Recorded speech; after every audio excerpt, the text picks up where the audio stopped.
How's it going, Sha? I guess okay. How are you?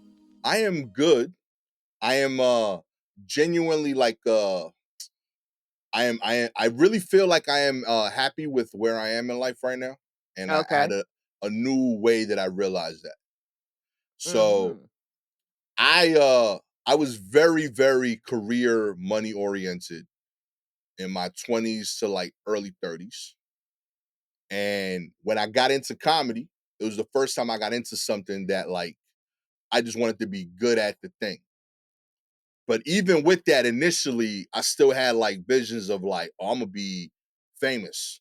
Whereas now, I that still is a goal, but not necessarily the goal. So much as like I want it to be a result of just me being good, Okay. and I would take good over fame, admittedly, as long as I could pay bills. Right. But that's something that I think is theoretically nice to say. So much as like when real life hits you, like you might feel different. Um, so recently I've had two different friends of mine who both still work traditional jobs reach out to me with good news. And it was almost verbatim the same phone call. Both of them worked at companies that are new-ish in terms of the grand scheme of things. One of them went public, the other one had an investment made, and both of them were early enough members of the job that they had stock. Okay. So both of them went through similar like incredible jumps in their financial situation in the last month. Mhm. So like I have a friend that like works a traditional job, makes his, like 70, 80 grand a year. And his job gave him private stock that went from that changed his net worth essentially in the last month from whatever he had in the bank to that plus like $3 million. Yeah. So like when I got that text, like, Why is he telling anybody this? because these are the homies. Like Oh, these sincerely, are these are my homies. yeah, these are Okay. like my people. So like Mhm. he hit me up and he's like, yo, I got good news. And we like, we went back and forth, finally got on the phone, and he's like, yo, like, I'm rich. And then I get and literally almost verbatim, like, because they're like in shock too, Mhm. you know? Um, and like I was sincerely happy for them. Like genuinely, like that's fire, bro. Like you've put in time into that job. Um, and I thought about like how 30-year-old me might have reacted. Definitely 25-year-old me would have been like, yo, that's bullshit. Like, and like it would have like created a weird like month and a half of me rethinking life and wondering like, yo, I should just get a job at a startup. Like I would have changed my whole career plan Right. over this. And instead, I was just like, that's dope. I'm gonna go write jokes now. But Mhm. that's like, I'm happy for you. And like, I don't I it felt good to be centered in that way. That like Mhm. I could be happy for someone that I love, A, B, that the thing they have, while nice, doesn't and has value, wouldn't change my decision of where I'm at. And I don't know if I Okay. would have had that until recently. Oh, wow. Well, that's great. It sounds like you're growing as a person. Yeah, real talk. I was kind of proud. I was like, oh shit, look at this. That's Uh, fantastic. Low key, I was like, yo, like this is a maturity that I didn't think I had. Yeah. Yeah, real talk. I was like Also, genuinely like happy for them. It mhm. didn't change how I felt about myself. Wow. It was a interesting moment. Yeah, that's good. I mean, that's very good, because uh, I can't say that many wouldn't feel some type of way, Right. And right? And admittedly, let I that would have shot. Like I'm talking right. like even like 6, 7, 8 years ago, like in that ballpark, I think Sure. I would have still felt like, yo, life ain't Right. fair, Right, right, right. Yeah, no, so that's good to still be like, well, that's good for you in your life because I guess I kind of think of it like there have been many people who have gotten to do things that I'm like, "Oh, I wish I could have done that." And then I've had to stop and say, "Well, did you put yourself in a place where you would do that?" Right. And then I gotta think about it honestly, like, I guess maybe if I had done this with that, maybe I'd be closer to it, but I didn't do that because it didn't feel so maybe there's a reason, Yeah. you know? So, yeah, but, yeah, I had to do that for my own, like, so that my brain wouldn't go crazy, just, like, being envious of everything and everybody. I had to, like, really look at what I was doing, and then, just believe in what it was I was doing. Yeah. Like, I am moving intentionally, even if it doesn't feel like it. So, I need to own up to it now, and when people are doing things, they did what was necessary to be in that spot. You're Right. doing what's necessary to be in a different spot, but you're doing what's necessary. Yeah. So, good for them, and, when that comes back to you in the way that you want it to, you Right. know, hopefully they will be like, "That's great." Real talk. I Yeah. think with I actually just checked like while bringing this up, it just hit me. I should check the stock that they're in has gone down immensely today. So I actually might have just jinxed them. My bad. No, Um no, you didn't jinx them. Trump jinxed them. Like, yeah, it's real not talk. that's not on you. I was like, real talk, you was about to see me feel terrible. I was like, oh shit, did I just put No. bad energy? No, no, it's you didn't put bad energy, there's bad energy around because of Yeah. who is it's risky to it's a risk. All of it's a risk. Yo. So this is their risk. Your risk is just doing comedy and hoping to make money out of it in general, especially right now in this climate. That's Yeah. your risk. Their risk is having, their worth tied to stock options. Yeah. Real talk. So it's risky no matter what. Do you Um, think we're in the in like a comedy like I don't know what you would call that. They said like in the 80s where like it kind of died off for a bit. well, I think we're in It's a definitely the after boom. sure. There's definitely an after boom, like financially with like studios. They're not because I remember being a kid, kind of, or at least like middle school years, high school years, and various comedians getting sitcoms. And that was like the thing, right? You did stand up, someone caught you, you do enough stand up, you go on Carson enough, you get a show. Like a sitcom, not even like a special, so they were just Right. giving out sitcoms. And so that changed. When that changed, the way comedy was done changed as well.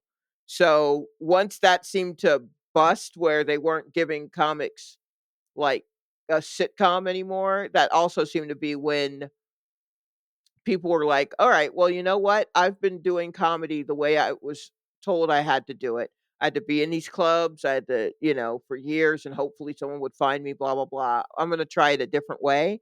Thus, the birth of like kind of the alt comedy scene, right? Right. I guess. And then people start to capitalize on that. And so I think it's kind of that of just like the scene is just different, the pendulum is swinging. I told someone, maybe a student or someone that, um, someone asked me recently, "How is comedy different now than when I started?" And I said, "Well, when I started, there were a lot more white guys in flannel shirts and beards to Mm. keep up with." And that I watched that change. Right. But when I started, that's absolutely what was popping. Uh, Um, and then, there it became, more of the weirdos, more of voices you're not hearing from a lot.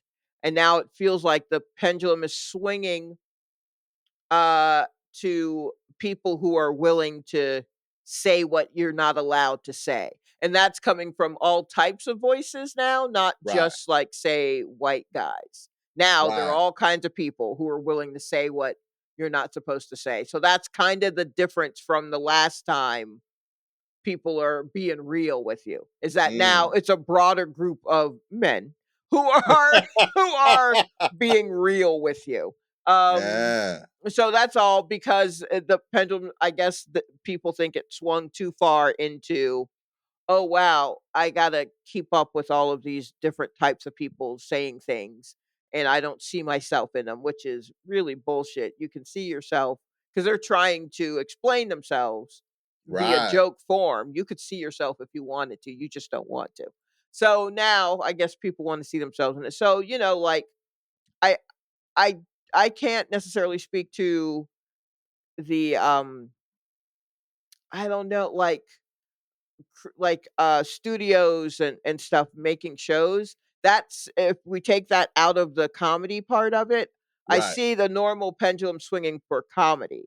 But when we take into effect, like, the show there's, like, television shows, movies, writing assignments, all that stuff, that seems to be a big enough sea change that it's like, "Yo, this is really this is a real struggle." And I don't necessarily know the history of film and television enough to know if this is a struggle that has happened in some way before and this is just Mm. our version of it, or if this is truly like, yo, this is we had a good, We had a good run. yeah, 20, 30 years, and now it's not, because it feels like that also has been cylindrical, but it definitely feels dire now. Yeah, this felt darker than normal in terms of Mhm. industry. Right. And then also like I'm feeling it in both ways. Like I feel like industry opportunities are down. Mhm. Um, and I also feel that weirdly the fact that technology is so accessible Right. has been good because creatives can make more things on their own. Right. But it's been bad because people that aren't creative and just want to be famous can make semi-professional things on their own. Right. And So also it's been bad because the studios that are supposed to help creative people make their things, make it possible for their stuff to be seen and help them get it made, now want you to just make all of it yeah, and succeed, and then come to them, and then maybe they'll throw you a couple of ducats or something. And I'm like, No, you're kinda, I don't wanna say pouring into the creatives because that's not a mindset that I feel like industry people have of just, like, supporting the creatives to do what they right, need to do, but in a way, yes. The people who are able to make it are able to make it because there have been folks who have been supporting them and keeping it moving, whereas now it feels like you need to come fully formed, right. and that feels very dark. Yeah, there's a Yo, lot. yeah, like what happened to the A&R? I just read about, do you know, Fat Tony? Yeah, Yeah, he, I guess has been working with a record label, a small little indie record label, and he posted something recently where he got promoted to, like, senior A&R of this record label, and I was just like, "That's great that he's working," because he's also, if you don't know, Fat Tony is an artist, he's a rapper, and also comedy adjacent. So just like a good dude and very talented. So it's nice to see that he managed to find work that is adjacent to what the creative stuff that he does, right. and that he's moving up in it successfully, and that there's a label that has A&R. Like, what? I was like, Yeah, "Wow, that's fire. that's Real great talk. across," but yeah, no one is developing the artist. No one's helping the artists, the various artists, like, figure things out. They're just like, "Oh, now people are shooting movies on iPhone, so you can come to us with, like, 1,000,000 followers," right? And that is tough because the things that there are tools that studios have that individual artists don't have. So they're Right, able to do the research on, like, audience research and figure out what markets would be better for this. They've got companies that will go in and I mean, I worked at one that would find in various sections of the country what is popular just based on scrubbing the information of what's being downloaded, what's being, illegally or legally, what sites are being visited more, that kind of thing. And labels and studios are paying for that information, and then they're coming up with game plans for the artists that they have. But Right. they're expecting you to be able to pull similar numbers to artists that they are helping out, and like who is the person who's very talented, who are they gonna turn to help them do the research necessary in order to do the kind of marketing in the markets that work for them so that they can get the number, like, who's doing that? And Yeah. I gotta make videos every day, and I gotta connect with whoever is out there, and I gotta do I also gotta pay rent, like, all of these things, and it's, annoying to see. It's annoying to see. What's the movie about this was reminding me, like, real talk, to be a comedian, more and more I feel like you need to be the one of the two guys from The Prestige. No, I didn't see that, but wait, is that one of the magician ones? Yeah. Like, Okay. I don't want to ruin it for you essentially then. You won't. Who made it? Do you remember who made it? I know it's the Batman, Christian Bale, Sure. and Wolverine, Hugh Jackman.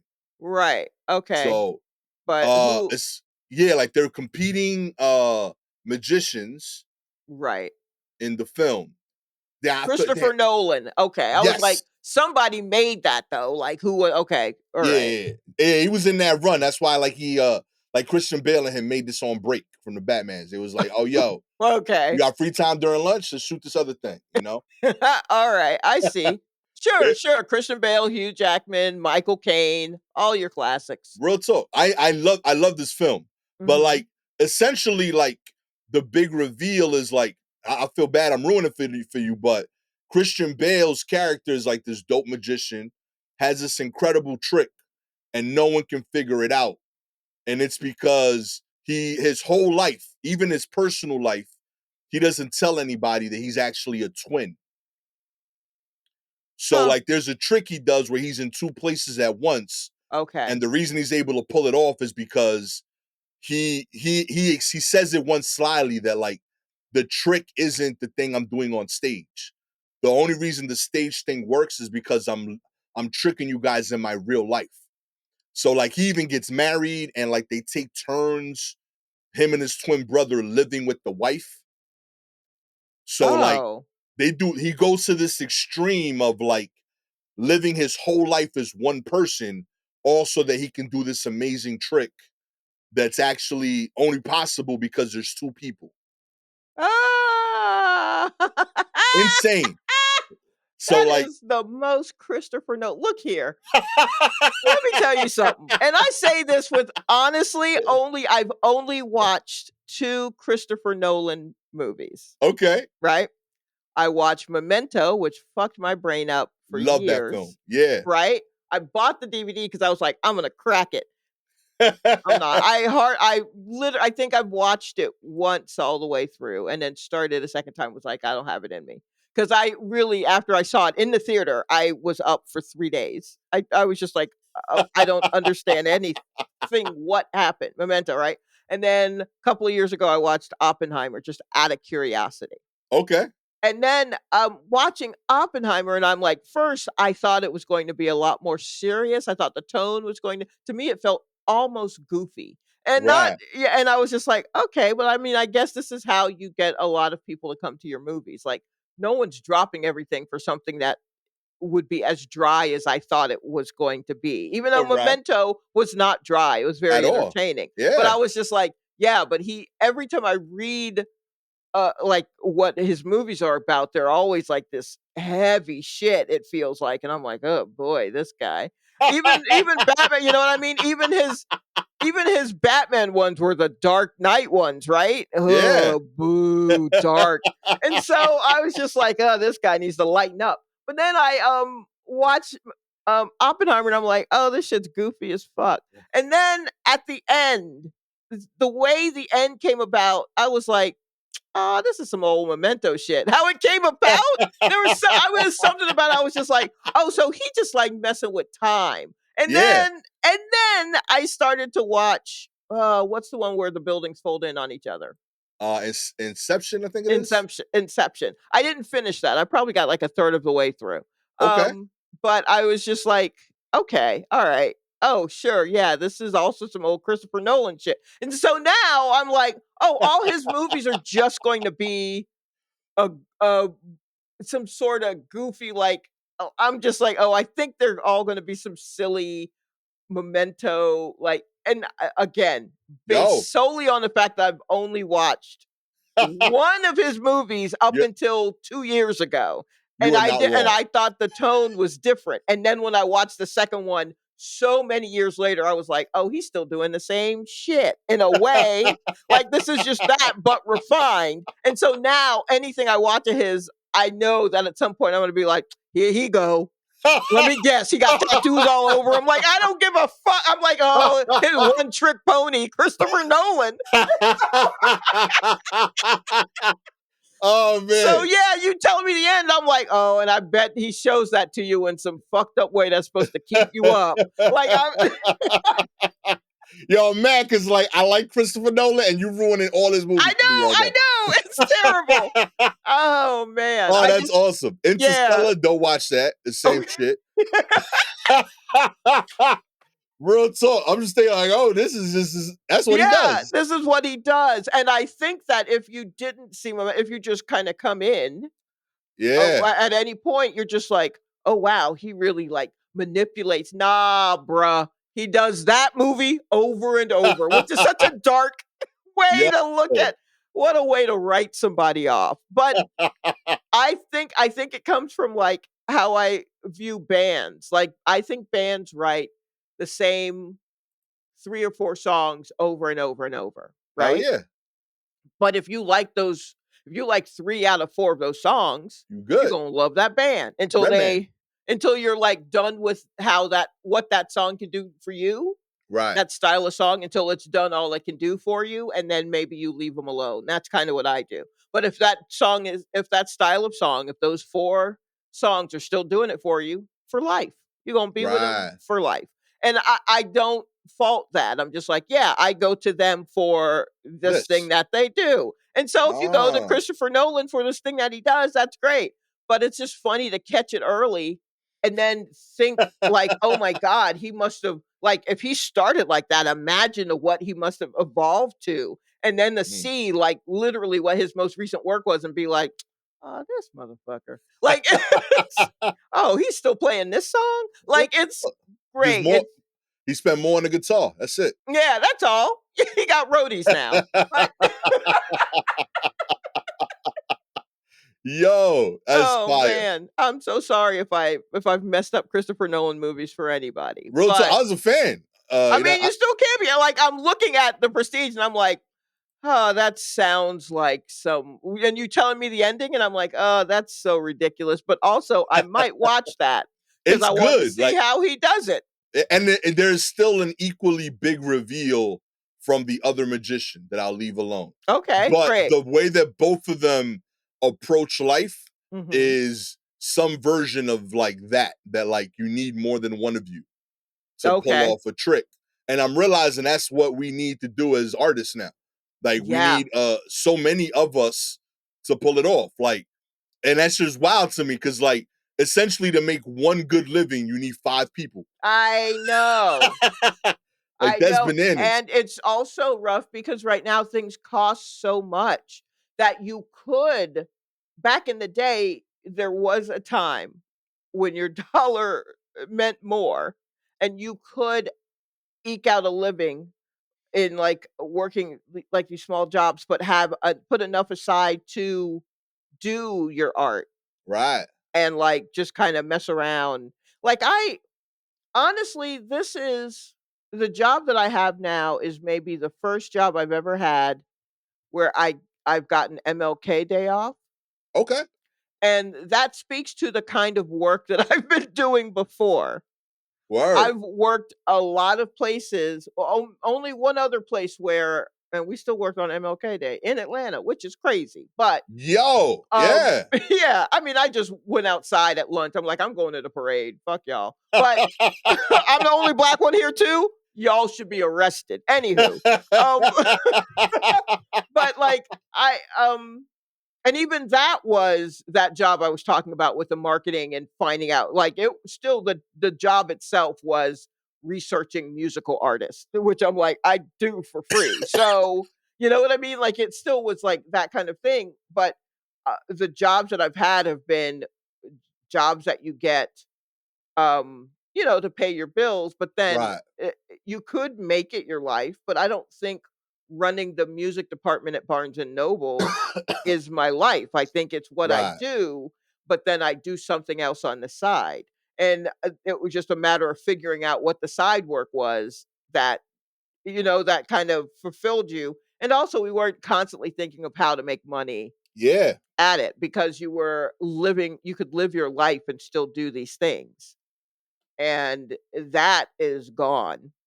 Have you seen the that like there's a reel going around that's real popular right now of the Boy Meets World show, the couple, Mm-mm. Topanga and Corey, Okay. when they're young, struggling as a married couple towards the end of the show's run. Right. They're living in a bad apartment and they're talking with their bank, financial advisor about buying a house. Mm. And the show is in Philadelphia. Right. So they're like, "Oh my god, how could we ever afford this house?" Right. And the guy and the banker goes, "Yeah, I know. $80,000 is a lot of money." Yo! Yo, and this As a down payment? Is that what as they the were talking about? yo, and that was in and the shit is like that show isn't that old. That episode was 1999. Yeah. So like Mhm. 25 years ago, you could buy a house in one of the five biggest cities on the East Mhm. Coast Mhm. for 80 racks. Yeah. And like while it was a struggle for two 19-year-old kids to pay Right. for it, it was a real discussion that they had to have. Yeah. Like that like 19-year-olds don't even dream of property anymore. Yeah. Like that's not a real thing like to them. No. Mm-mm. It is wild when I think of what I was paying for, like, a studio apartment, or a one-bedroom, and what my sister is paying now in the same city for a one-bedroom is what I'm thinking, "Oh, that's how much you rent a house for." And I'm like, Right. "Oh, no, I guess you don't. What is that rent on houses now?" Like, it's so insane. Um, Bro, it's all. and then how do you do your thing? You know what I mean? Yeah. How do you do your thing? It's phew, You it's because you need the affordability in mhm. order to do the thing because Right, it allows you to either get a easy job that you could kind of tune out in or a part-time job that right. like allows you the freedom of time, one or the other. Like either you need to be mentally not like wasted from work to be Mhm. creative Right. or have the free time in have more time in doing really concentrated work and less time for money. Yeah. But one or the other got to give, like, and we don't have that anymore. No, no, not at all, and it's a shame because, I mean, it's been that way for long enough and really seems to have increased, uh, in recent years that kids now, they don't even see that kind of world. Like, they don't see a world, like you said, of, like, owning a house or Nah. anything like that. They don't see a world of where if you have anything that you do that's not go to school or go to work is not a hobby, it's a side hustle. Like, Yeah, no one even talks about hobbies, and it's a side. And even if they do talk about hobbies, they're like, "Well, tape yourself doing it, put it on TikTok, and see if you can make money off of you doing your hobby," which now okay, well, now it's become a side hustle. yeah. Like, why is So that priority one? Like, I can't just like this. right, exactly. Real talk. I gotta turn everything into a hustle. I just enjoyed this. Right, yeah. Huh. Like, So I can't tell you how many times like I look at Gabby gardening, mhm. and like I'm like, yo, we need a camera, and I'm like, that's fucked up. That's like a real thought. Right. They're like, I'm like, yo, why isn't this content? Like, how can I use this? Right. To like pay bills. I've Yeah. given real, and I still might do this. Real talk. I've given so much thought to starting uh a cooking channel just to justify writing off the food bills. Okay. I don't Like, think yo, but here's the thing, I don't think it'll work in this America because of how they're fucking with tax codes and what you can write off and you know what I mean? yo, Even that as a hustle, the hustles that you could use back in the day in order to subsidize doing something creative and still living and those hustles they've taken out, it's all big business. They've taken yeah, out all little hustles. Everything's huge. yo, I know, I'm real so talk. sorry. We moving, yo. I'm looking up houses right now. I could buy some in Des Moines. Ooh, Des Moines? No offense to anyone who listens to us in Des Moines, but Gastor, you know there are no bodegas out there, right? Des Moines, real talk. I'm gonna open the first bodega in Des Moines. Oh boy. Real talk, coming to the block. I'm looking at right now. I could buy a 4-bedroom, 2-bath, $90,000. It's in terrible shape. Right? You know, it's a fixer upper. Uh, a fixer upper or a complete rebuild? Those are Okay, different. let me get a little better. I can do. I can move into this. This is 160, 4-bedroom, Okay. 2-bath. I can move into that. Alright. I live in Des Moines. Now, where are you in Des Moines proper, or are you in the suburbs of Des Moines? Are you in the outskirts? Now I'm in Des Moines. I'm I'm in proper, yeah. Oh. University Avenue. I mean, admittedly, not a Des Moines expert. I'm not a lot of y'all. I don't know if y'all could tell from the 5 years of listening. I'm not deep in my Des Moines bag. I got to be honest with the people. You know what I mean? Mhm. If that was something you thought about me, let me ruin that facade right now. Real talk. I'm not an expert. Oh But my yo, let me god. know, people. Our 14 listeners in Iowa. I Yeah. don't know. I don't know how deep our fan base is there. The thousands of people that listen to us are like in 6 cities. Really? That's so funny. Oh, man, that's so funny. Yo, but yeah, we gotta start rethinking some of the stuff. With that said, super delayed, but shouts to Fat Tony. Yeah. He figured it out. We all gotta You figure it know, out we're all somehow. it's a ongoing thing. The figuring out is an ongoing thing, and I when I read that, his post on IG, I was just so happy for him to, That's what like, it is. I okay, met him in he's passing once too. yeah. We did a device show together. You're right, exactly, the Yeah, dude on the yeah, Vice show. Yeah, yeah, yeah. yeah. Good peoples. Yeah, yeah, so, Well, ugh, what a listen, mess. heavier start than usual to the pot. I know, I mean We almost finished the episode, Loki. I mean, really. Well, maybe that's it. I mean, who knows what news is even good to talk about, you know? Everything changes If so you would much. like to help two artists deal with the changing economy Mm, that is so all encompassing that we forget to do the thing that we actually came here to do. right? All you gotta do is like, subscribe to the show, baby. If you're an Apple or Spotify listener, we appreciate your ratings. 4 stars. You don't understand the mental gymnastics we do to be healthy and still be funny on stage while paying bills. Oh, no one said anything about healthy. Oh, Five I stars, you realize we not healthy. We just funny. Those are two different things. I'm You know really what I taking mean? that laughter's the best medicine thing seriously. Yo, inject some of that laughter right here. Real Yeah, talk, like, B. I list it as a medicine I take.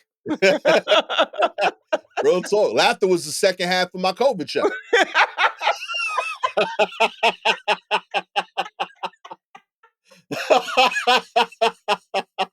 Ah, oh my gosh. If you have any articles you want us to cover, admittedly, we get derailed sometimes, but we usually get there. Yeah. Please DM us directly on Twitter and Instagram at Silky Jumbo or at Gastor Almonte. Shout out this week to FCDLJ and the Rare Element. With all that said, I am the trying to do better, Gastor Almonte. You know what I mean? With the Mhm. now frozen, but also usually doing better. Oh, sure. Shalewa Sharpe. Of course I'm frozen, of course. Oh man, this has been a therapeutic episode. Yeah, apparently so. Real talk. I think we just needed to vent of I the think war so. report. I think so. Catch y'all next time. Also, check out the Patreon. Much appreciate y'all again. It's out. It's live. With that said, catch y'all next time. Peace.